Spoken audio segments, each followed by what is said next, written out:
Bismillahirrahmanirrahim. Assalamualaikum warahmatullahi wabarakatuh. Salam sejahtera untuk kita semua. Yang saya hormati Bapak dosen pengampu untuk mata kuliah Metodologi Penelitian Hukum Bapak Dr. Sartibi MPDI dan juga mahasiswa dan mahasiswi rekan-rekan hybrid Sekolah Tinggi Ilmu Syariah Nahdlatul Ulama Nusantara Tangerang angkatan 2022. Perkenankanlah pada kesempatan kali ini saya Dito Aditya dari Prodi HKI Hukum Keluarga Islam dengan NIM 220100087 akan menjelaskan tentang salah satu materi di metodologi penelitian hukum yaitu karya ilmiah.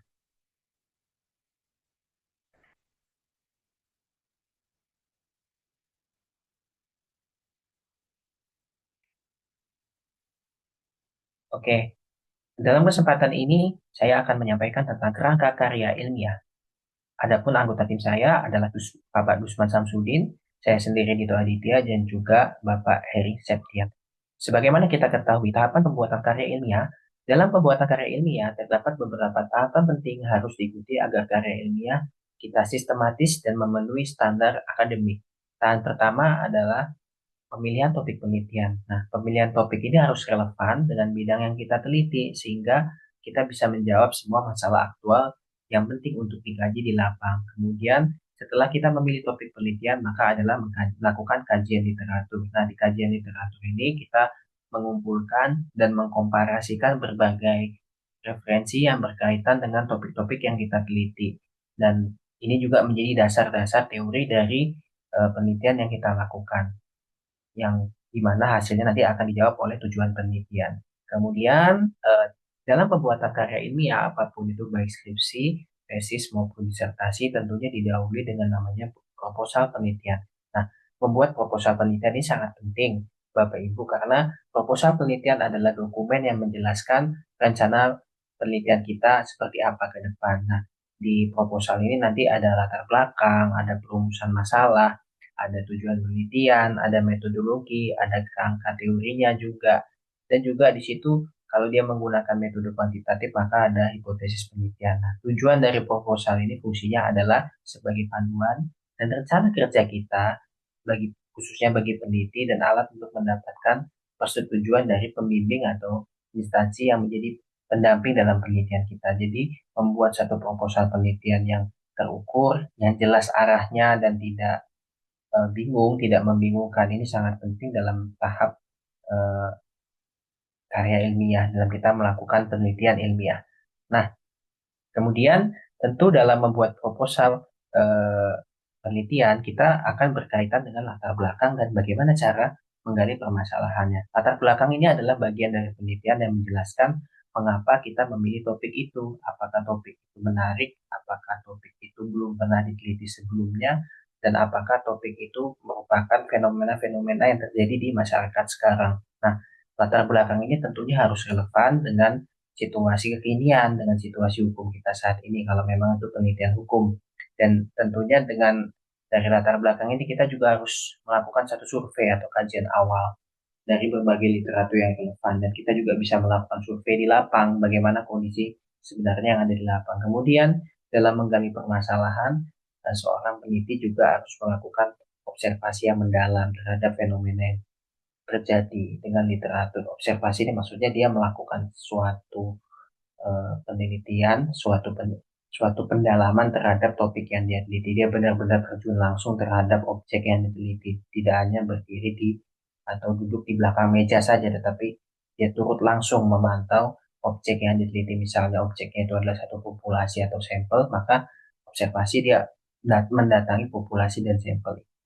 Nah, kadangkala penelitian juga melibatkan analisis kritis, yaitu diperoleh dari berbagai sumber informasi, baik dari peraturan hukum, studi kasus, dan juga mengkaji teori-teori hukum yang telah ada ini dikembangkan sehingga permasalahan ini menjadi suatu topik yang memang harus dicari jalan keluarnya dengan tujuan penelitian. Oke. Dari latar belakang itu kemudian kita menentukan tujuan penelitian. Jadi tujuan penelitiannya adalah bentuk-bentuk pernyataan-pernyataan yang akan dijawab melalui hasilnya. Jadi kita menentukan apa sih tujuan penelitian kita, bisa 1, bisa 2 poin, atau 3 poin, atau 4 poin, dan seterusnya. Dan ini nanti akan dijawab tujuan penelitiannya di hasil penelitian, karena hasil penelitian adalah menjawab tujuan penelitian. Begitu.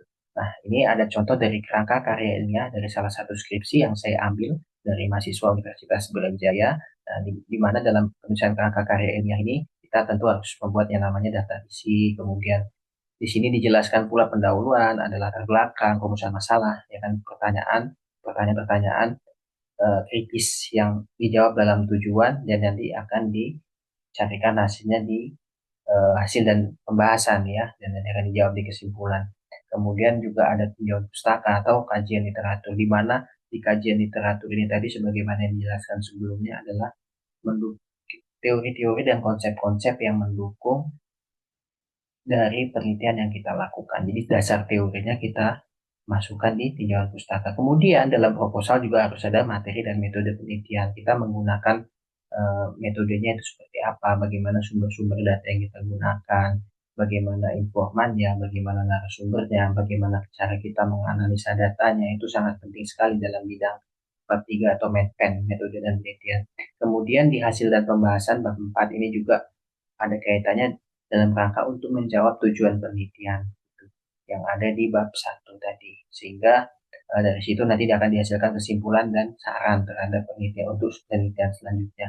Nah, tentu dalam melakukan penelitian itu ada dua metode yang secara umum kita kenal, yaitu metode penelitian kualitatif dan metode penelitian kuantitatif. Apa perbedaan antara kuantitatif dan kualitatif itu sendiri? Kalau metode kuantitatif, dia adalah metode yang menggunakan angka-angka perhitungan dan formula-formula statistik untuk mencapai hasil. Dia menggunakan dugaan-dugaan atau hipotesis untuk mencapai hasilnya. Dia membuktikan apakah hipotesis ini mempunyai peran yang signifikan atau tidak ada peran atau netral. Jadi eh, penelitian kuantitatif dia lebih banyak berkaitan dengan angka-angka statistik dan atau angka-angka yang sifatnya menjawab satu rumus. Jadi, tidak selalu penelitian kuantitatif itu menggunakan angka statistik, ada kalanya menggunakan formula-formula perhitungan yang memang sifatnya adalah kuantitatif atau sifatnya adalah rumus-rumus. Misal kita dalam menghitung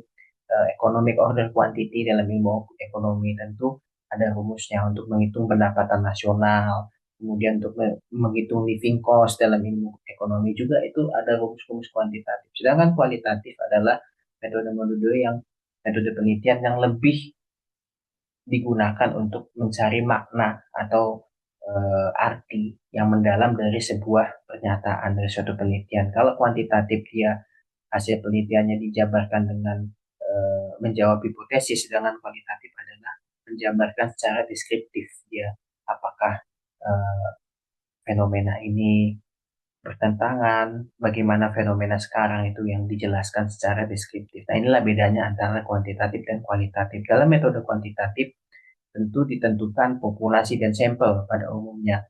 Nah, sedangkan eh, dalam metode kualitatif itu tidak terkait dengan metode dan sampel, tapi berhubungan dengan informan, berapa banyak informan yang dibutuhkan.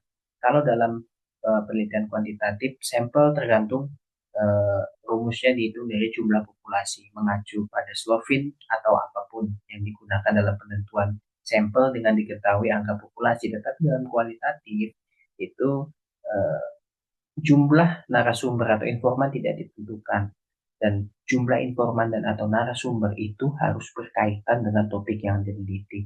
Apabila jumlahnya yang satu, ya hanya satu itu, hanya dua ya dua, hanya 8 ya 8. Nah, yang penting informannya itu harus berkaitan dengan topik yang diteliti. Dan umumnya kalau penelitian kualitatif itu dijabarkan dengan hasil-hasil atau pernyataan-pernyataan yang nanti dicari kata kuncinya, kemudian dicari maknanya, kemudian menggunakan metode triangulasi, baik triangulasi metode, triangulasi teori, dan lain-lain. Demikian penjelasan singkat dari saya tentang kerangka karya ilmiah. Mohon maaf atas segala kekurangannya. Terima kasih atas perhatiannya.